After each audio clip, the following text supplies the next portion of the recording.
I want to get it on camera. So how did you get the job? Okay, when I was in Japan working with the Bad News Bears go to Japan, the guy that was Tony Curtis's stand-in man got fired. So I took his spot. And I just made it real simple when I met him. It was kind of like, I'm Richard, here to help you. And I'm confused right now. And whatever. Yeah, so I let him breathe, mhm. in other You let words. him breathe and you Yeah, got the job over yeah, someone else. yeah. Well, the So guy did get the job. He got fired mm-hmm. because he's an idiot.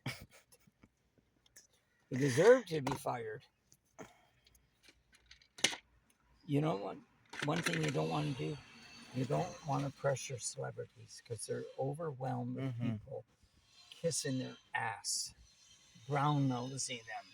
If you want to make friends with a celebrity, treat them like a normal human being and don't smother them.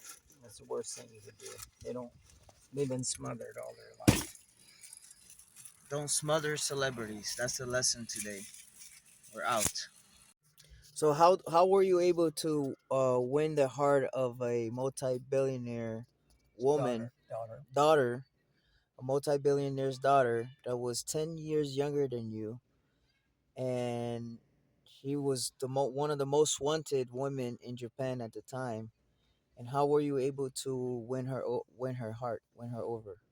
Well, first off, being a gaijin, which means a foreigner in Japan, I was in my late 20s and she was 19 years old.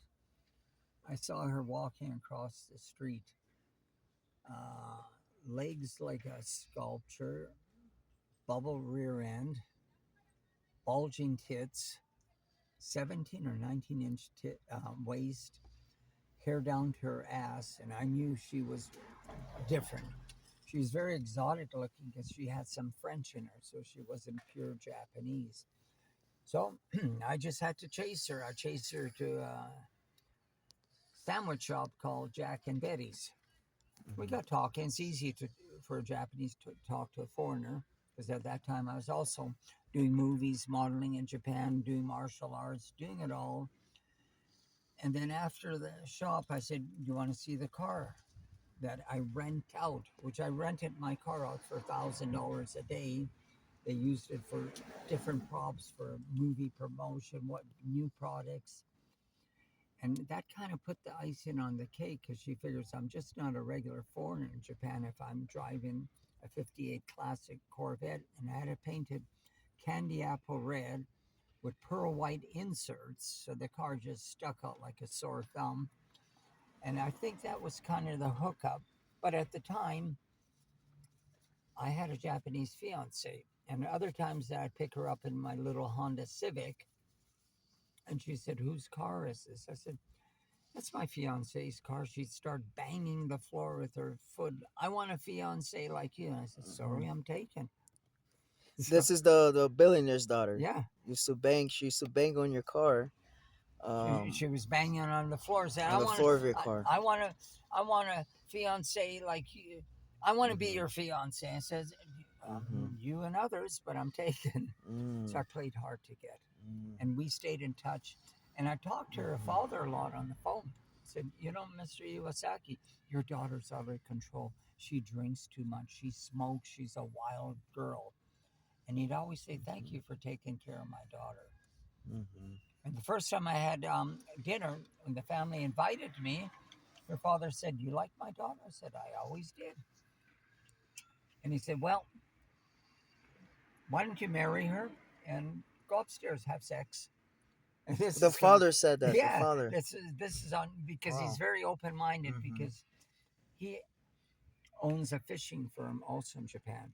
He has a Mm-hmm. fishing boat from here to the end of the road, Mm-hmm. and he was teaching the Australians how to catch fish. So he's very Western cultured, and I'd say we probably became friends because I did spend the night at their residence. That But did you fuck his no, daughter? I didn't. You didn't. So you Out didn't of have respect, sexual intercourse no, with the daughter. Okay. out of respect. You never know, that could be a test too, Mm. right? You got to Okay. know how to Okay. handle these situations. Okay. to become a winner. So then when we were in Las Vegas, going to Las Vegas, sitting in the car, she just took her bra off, put it in the glove box so I could see it, took my hand, put it around her boob, and she said, "They're yours, all you want." She said, Mm-hmm. "How you get them? Because you're the only one that never tried to grab my boobs of all the people I met." So Mm-hmm. to win someone who's rich and famous, play hard to get. Because Mm-hmm. as a rule, they want you become a challenge. They want something they can't get as a rule. And it worked. Mm-hmm. So like with for the people that are watching this, if you were to put it in a timeline from the time that you started talking to her, from all the way to the time that she got your hands and put it on her boobs, well, like how long was that? 20 years. 20 years. Yeah. It was worth the Yeah, wait. yeah. Okay, so it took you 20 years of investment, you were really persistent, in a Oh, way where, and I'm born a diehard. yeah, so it took a lot of persistency and a lot of dedication in a way, Mm, to get the girl, mm. which, I mean, it's not every day that you get to date a billionaire's daughter, right? Especially one that's a supermodel and drop dead gorgeous on top of that. Hmm. And then, so the in conclusion, you this became your wife, right? Mm-mm. Nope, only fiance. Okay, so she became your fiance. We got another crazy story.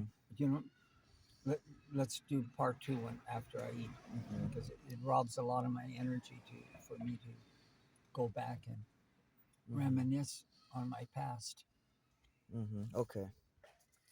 I got